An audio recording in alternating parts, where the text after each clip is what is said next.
Ulva and the Isle of Danna cover 485 hectares of the Tayvallich Peninsula in mid-Argyll, which is part of the Knapdale National Scenic Area.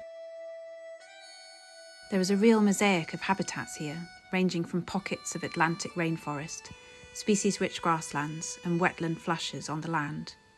to the open sea,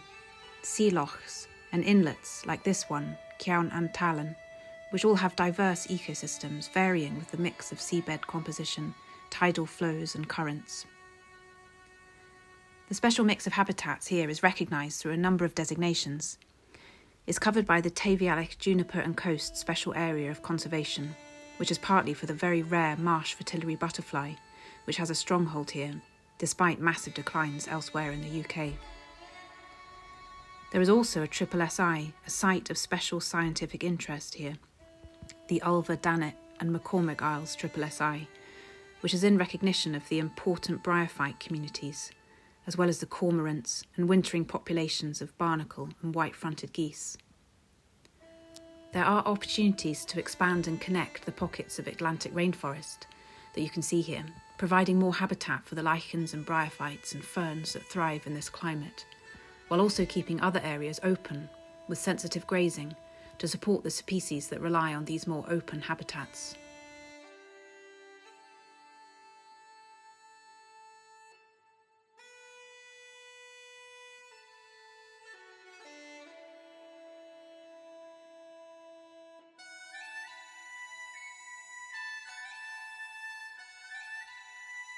This is the now derelict farm, Danna and Ulva, which sits towards the south of the Isle of Danna, and there's potential for it to be used by humans again.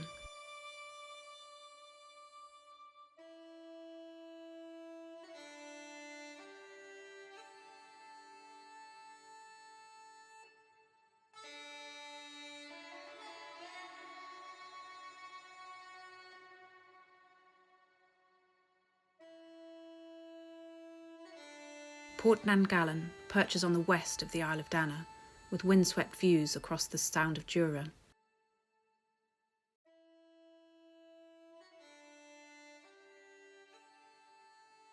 The connection between land and sea is particularly strong at Tayvallich,